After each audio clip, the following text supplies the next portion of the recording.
Now let's say you've got several hankies to do. What you might want to do is create a template. To do that, you would come to File, Save as Template, and I don't really want to save this one because I've already got the one that I do want to use. But you don't want to save over your normal. You want to give it a new name so that it's an additional template. And you would say save. I'm going to cancel mine. And so now I'm needing to start a fresh hanky. And what I'm going to do to open a new page, rather than coming here and open a blank design, I'll go File, New from Template, and I'll use my 11-inch. We could use the fabric settings. I usually don't, but if you did, you'd want to look for something, a fine cotton of some sort. You can change the color, but I'm going to leave everything just like it is. And it's going to open a new page for me with the template that I had created earlier. This line is simply because you can use a measuring stick by touching M on your keyboard, but because I like my arrow icon so large, it tends to hide my my flag. So I just created a line that was about 5.5 inch to be sure I had my bearings. Now I'm going to take probably, no, I'm not going to bother with that. I'm going to actually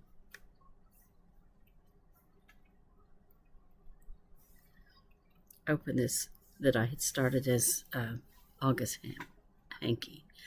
Now this one, the names are rather long, and so I didn't want as much space between the and sign, the ampersand, and the names. So I would select the names, touch H on my keyboard to get the positioning diamonds, and then I move them. And you can move an entire name by selecting just that. When they turn blue, you know it's selected. And then you can use your arrow keys on your keyboard to push them along.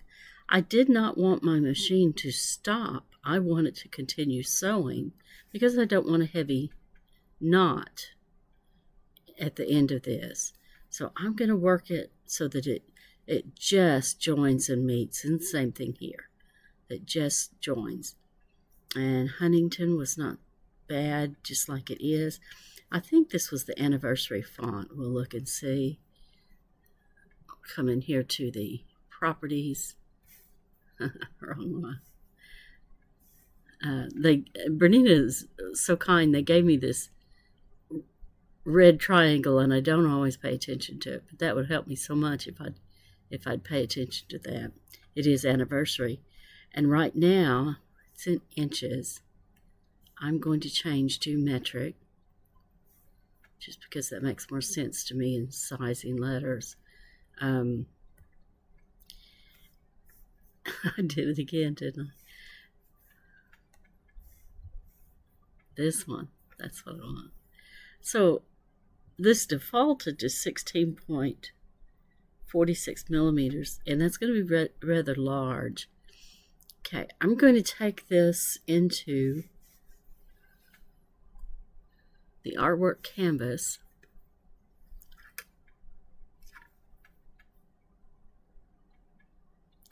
And what I did was draw a square that was 5.5 inches, and then I rotated it 45 degrees. And then I brought it, let's get on objects so we can see what's what. Under layer 1,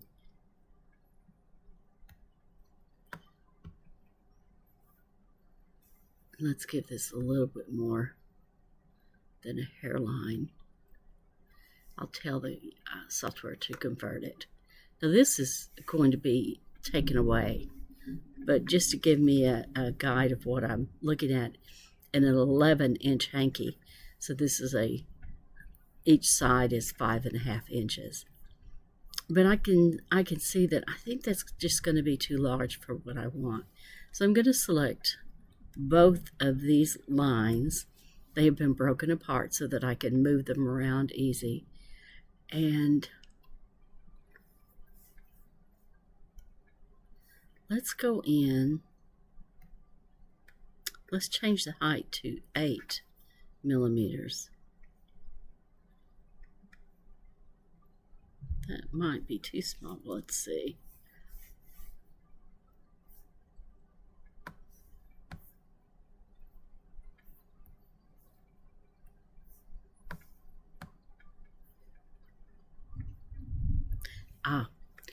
That is too small.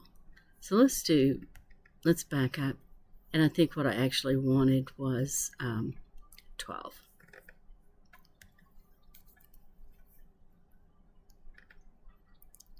Now, even though in version 9 they have given us parameters of what is recommended, you can go under or over that. And just be careful of, pay attention and run the stitch player and make sure this is going to sew correctly. The default, I believe, is zigzag, and you know how at times that will try to peek out of your lettering. It's because this lettering is so small. So what I want to do is go into Effects and the Underlay. Oh, I'd already done it. I want a center walk, just to go down in the center of those letters. Okay. This one, I'm going to double click, brings up the properties as well. And let's take this one down to 8. That's where I was thinking of 8. And we'll go now into Effects. There. It defaults to zigzag, but I want a center walk. And apply. Okay. Didn't get my 8 after all, did I? 8. Apply. And okay. All right. So we can take these 3 and we can use our Arrange tab under your toolbox, and we should be able to align vertically in the center of our work, and then the same thing here. You have to have more than one thing selected for this to pop up. Okay, that looks pretty centered. I'm going to touch 1 so that I see the actual size now, and I'm touching 0. That puts everything on my screen so that I can get an idea. And that's really looking lopsided to me, and it is. Let's do this. 0, enter. Now we're centered. Okay, so where did I get these little pretties? We are used to going into Insert and Embroidery, and then we'll go to our Bernina 9 embroidery, and I pinned mine to my quick list so that I can find them easily. And we have something called Decorative Accents, and it has quite a few. Creator will have less, but nothing I saw was really what I wanted to do on this hanky. So to get some other motifs that I can use, I'll open up let's close this down, the Lettering and Monogramming tab, and the Monogramming Docker is what is going to give me the option to add some. No, I won't. I'm going to make up my mind which one of these. I'm not going to use them both. But for you to get them for yourself, it's Add. And I wanted to show you from Design, takes you right back to your Bernina 9 embroidery. So you can still use those from here. It's the same ones we had in that other folder. But to get the hidden ones that don't show up in the folder, you're going to go to Add from Patterns. And you'll see these in the manual, but I don't know that the manual actually tells you how to get to them. I'll have to look at that again. But we have a lot more that we can choose from. I think things like this are pretty. I'm going to add this one to my mix. So this is M038B. I'll say OK. I want it to come in below what I'm working on. I'm touching 0. Now once it does that, I can change the color just to help me see it better while I'm working with it. And move it. Let's move these two out of the way. It's nice because they come in grouped. But once you bring this in, I've still got thunder going on, don't I? Then I can change the size of it. So I'm thinking I like that one the best of all. I'll use my X and my Y to get it in the center. And then I can hold the Shift key, and this will enlarge it from the center out. I could also use these. Let's change it to maybe 65. I'm kind of liking that one. But under the Advanced tab, you have even more options of where to place things. You can mirror image them. See if I do this, it automatically flips it. I can't remember. I think it does flip it here as well. It does. So and that's what we're used to working with, our the mirror image.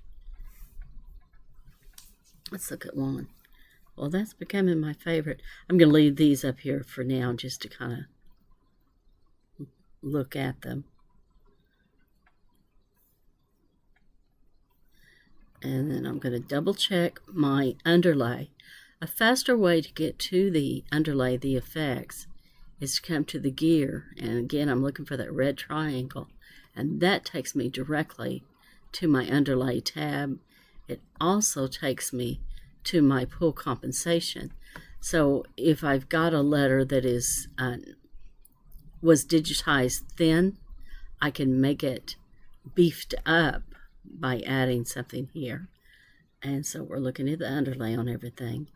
This I don't think has any. Well, it's all built into it. All of the underlay is built in, and we really can't change that. Let's look at this one, center walk and center walk. And that will prevent the underlay stitches from poking out like they will at times. I want my eye to go to the negative space. I just kind of let my eyes go kind of unfocused. It's kind of a weird thing. And I want this guy to be a little bit bigger. So select it. I'm holding Shift so that it enlarges from the center out. I want it to kind of line up with that date. And that is pretty. And of course then I'll save it. File, save as. I don't want to save it over my other one. So sometimes I'll add a dash or a number, or sometimes just GB for Gina Butler. And we'll say save. Thanks for watching.